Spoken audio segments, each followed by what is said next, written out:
I'm Amy, and as Mary mentioned, I'm doing presentation on human rights course track. I took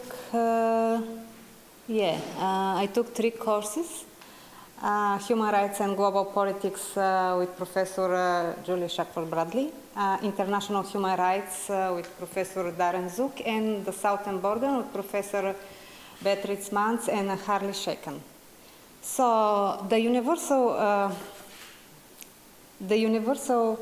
Declaration of Human Rights and the United Nations define human rights as rights inherent to all human beings regardless of place of residence, sex, national or ethnic origin, color, religion, language, or any other status.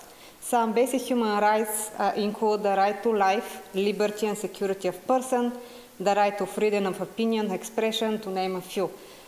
So under international agreements, states assume obligation and duties to refrain from interfering but protect the enjoyment of human rights. So this is, when I started taking the courses in human rights, this was a kind of my assumption that we have human rights, we have institutions, we have laws, we have organizations that care about human rights, so everything is fine, but it wasn't the case. So I'll provide a brief overview of the three courses. The first is the Human Rights and Global Politics course. It covers several main areas of study, such as the struggle for civil and political rights in the context of the Cold War and the emergence of various human rights institutions since 1990s that have aimed to implement the human rights and preserve human rights and prevent human rights abuses. So the course also covers issues involved in processes such as armed conflicts, forced migration, and urbanization, as well as how the human rights of indigenous people and minorities groups have been violated in the name of large infrastructure economic development.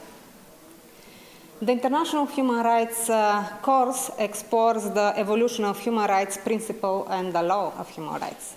Although universal human rights are expressed and guaranteed by treaties, customary international law, and general principles, human rights are still fragile.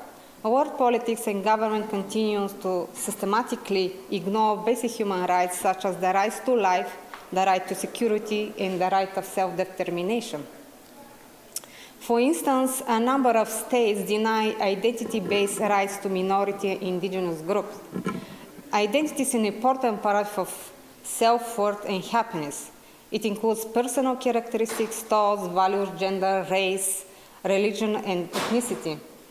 Thus, identity-based rights include both individual rights, the notion that rights protect an individual, and collective rights, the notion that rights belong to groups, not to individuals.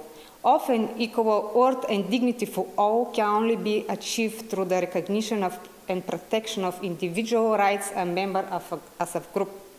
Though, despite the existence of international human rights instruments, minorities and indigenous people remain unequally protected.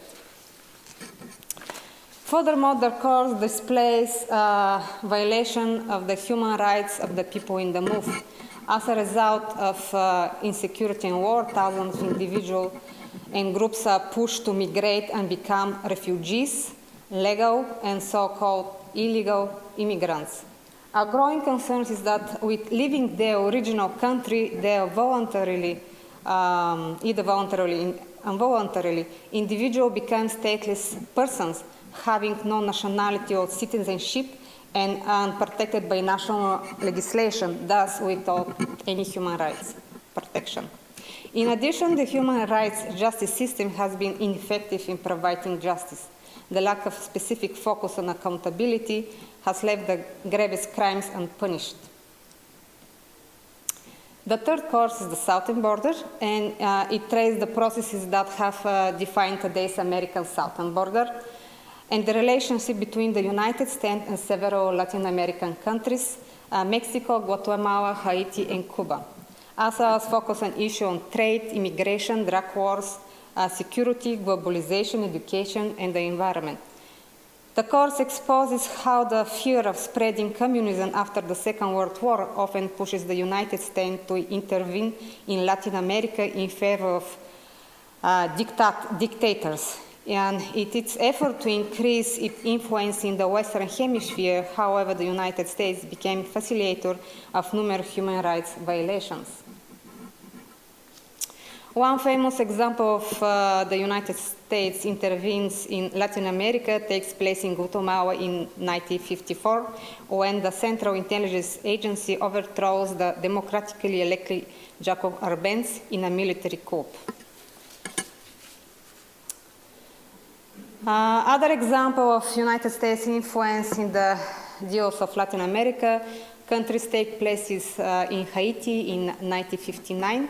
The U.S. military helps Papa Doc Duvalier become dictator of Haiti and begin providing him military aid upon the promise to keep communism away from Haiti.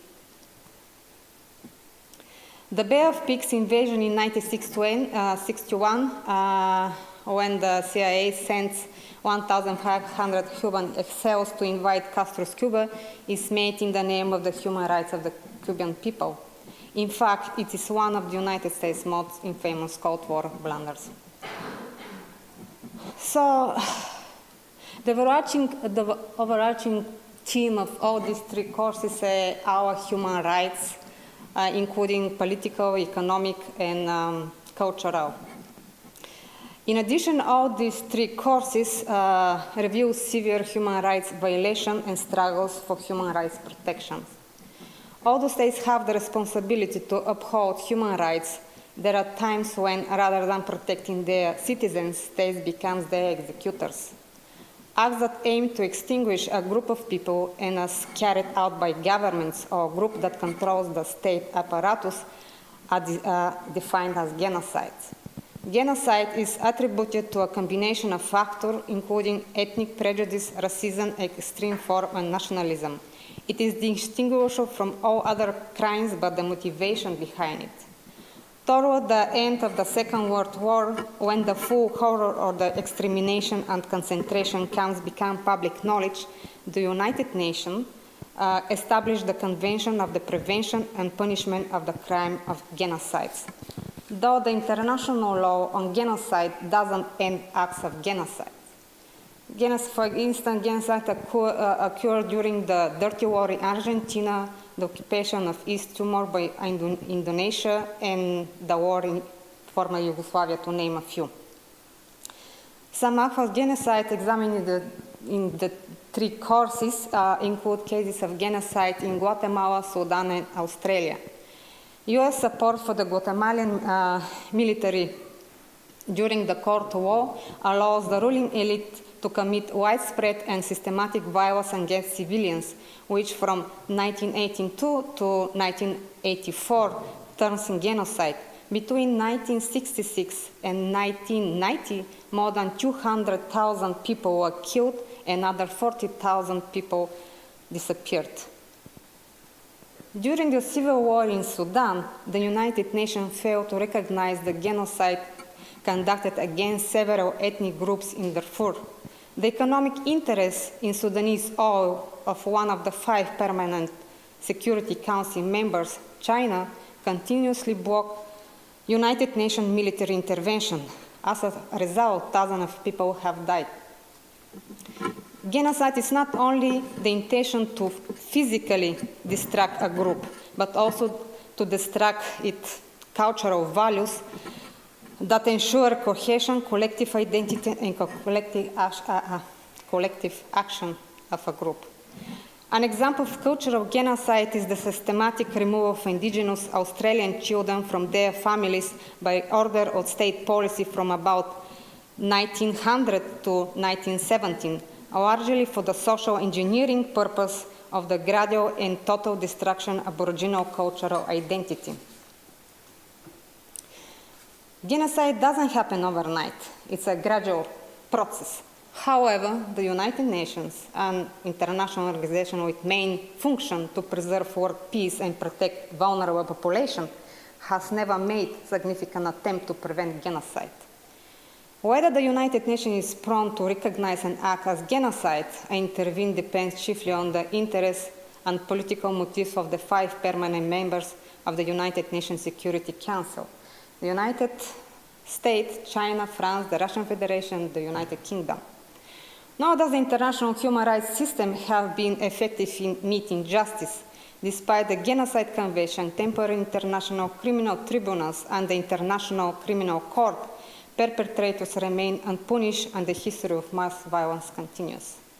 Moreover, state sovereignty remains a shield behind which governments can commit genocide against their populations.